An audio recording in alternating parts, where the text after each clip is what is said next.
আসসালামু আলাইকুম সুপ্রিয় দর্শক, আপনারা সবাই কেমন আছেন? আশা করি ভালো আছেন। আপনাদের দোয়ায় আমিও যথেষ্ট পরিমাণে ভালো আছি এবং আপনাদের জন্য সুন্দর একটা ব্লগ ভিডিও নিয়ে আসলাম। অবশ্যই ভিডিওটা দেখবেন এবং ভিডিও দেখার পরে যদি কিছু ভালো লাগে অবশ্যই কমেন্টে মতামতটা জানাবেন।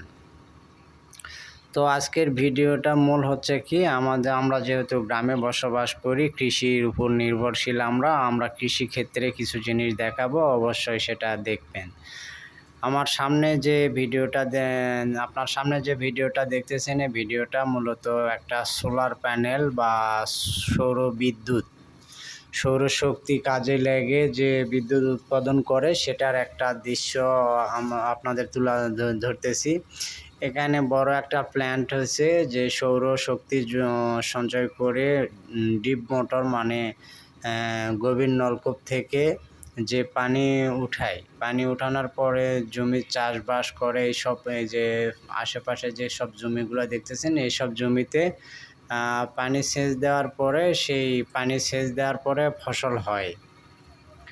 তো আপনাদের এটাই জানানোর চেষ্টা করতেছি যে আমরা গ্রামে বসবাস করি, আমাদের মধ্যে তেমন আধুনিকতার ছোঁয়া নাই, কিন্তু যতটুকুই পারি সব কিছুই গোছালোভাবে কৃষিতেই আমরা নির্ভর এবং কৃষি দিয়ে আমাদের জীবনযাপন, কৃষিতেই আমরা সব কিছু করি। এই জন্য আমরা জমিতে কি উপায়ে পানি সেচ দিলে সাশ্রয় হবে সেই দিক দিয়ে আমাদের একটু লক্ষ্য বেশি।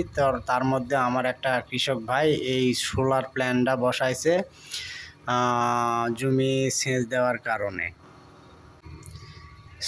এই সোলার প্ল্যান্টটা পরিবেশ বান্ধব এবং অনেক জমিতে চাষ করে, অনেক জমিতে সেচ দেওয়ার পরে চাষ করে, এই কারণেই সোলার প্ল্যান্টটা বসাইছে। দেখেন সুন্দর একটা সোলার প্ল্যান্ট, এখানে বিদ্যুৎ উৎপাদন করে যে পানিটা সেচ দেয় সেটার জন্য এই সোলার প্ল্যান্ট। পার্শ্ববর্তীতে আপনাদের আরেকটা জিনিস দেখায়, হয়তো আপনাদের ভালো লাগতে পারে। আমাদের এখানে একটা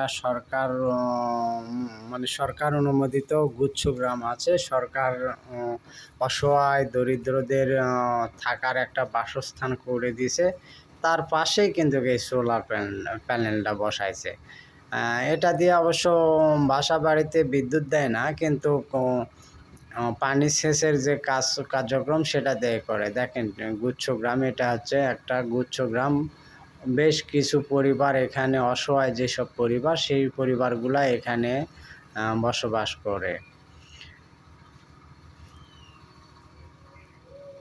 আপনাদের মধ্যে এই ভিডিওটা কেমন লাগবে আমি জানি না, তবে আমার কাছে একটু ব্যতিক্রম মনে হয়েছে দেখে মনে করলাম যে আমার দর্শকদের কাছে দর্শকদের জন্য ভিডিওটা করা যায় এবং কৃষকেরা এতে উদ্বুদ্ধ হয়ে আরও সোলার প্ল্যান্ট বসে জমি সেচের ব্যবস্থাপনা করলে কিছুটা হলেও আমরা বিদ্যুৎ সাশ্রয়ী হব।